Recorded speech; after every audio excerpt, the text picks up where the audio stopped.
প্রিয় দর্শক, বাংলাদেশ ওয়েদার আপডেটের বিশেষ সতর্ক বার্তায় সকলকে স্বাগত জানাই। আজ 30শে অক্টোবর 2025 আর সন্ধ্যা থেকে শুরু করে আগামী কয়েকদিন তীব্র বৃষ্টিপাতের যে সতর্ক বার্তা পাওয়া যাচ্ছে ঘূর্ণিঝড় মন্থার কারণে, তা বিস্তারিত জানানো হবে ভিডিওটির মাধ্যমে। তাই না টেনে শেষ পর্যন্ত দেখতে থাকুন এবং আপনি কোথা থেকে দেখছেন তা অবশ্যই আমাদের কমেন্টের মাধ্যমে জানান। নতুন হলে চ্যানেলটিকে সাবস্ক্রাইব করে রাখুন, ভিডিওটিকে সকলের কাছে শেয়ার করে সবার কাছে খবরটি পৌঁছে দিন। তো এই মুহূর্তে যা দেখা যাচ্ছে প্রিয় দর্শক, ঘূর্ণিঝড় মন্থার যে অবশেষ রয়েছে সেটি কিন্তু এখনো স্থলভাগের ওপরে যথেষ্ট শক্তিশালী অবস্থায় রয়েছে এবং সেটি মধ্যপ্রদেশ, ভারতের মধ্যভাগে অবস্থান করছে।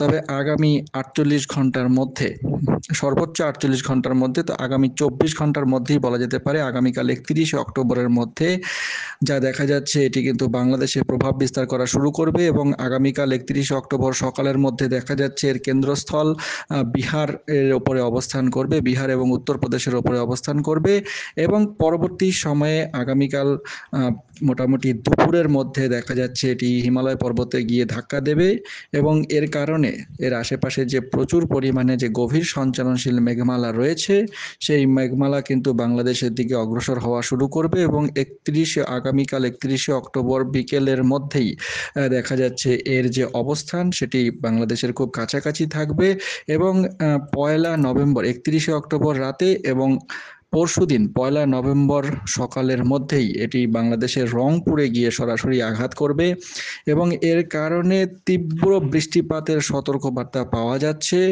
আগামীকাল 31শে অক্টোবর মধ্যরাত থেকে 1 নভেম্বর সকালের মধ্যে তীব্র বৃষ্টিপাত হওয়ার সম্ভাবনা থাকছে বাংলাদেশের রংপুর বিভাগ, রাজশাহী বিভাগ, ময়মনসিংহ ও সিলেট বিভাগ এবং এইদিকে পশ্চিমবঙ্গের, উত্তরবঙ্গের জলপাইগুড়ি, দার্জিলিং, কোচবিহার, আলিপুরদুয়ার এবং দক্ষিণ ও উত্তর দিনাজপুর, এই সমস্ত জায়গায় প্রচুর বৃষ্টিপাত হওয়ার সম্ভাবনা রয়েছে। প্রবলতর থেকে প্রবলতর বৃষ্টিপাত হওয়ার সম্ভাবনা রয়েছে।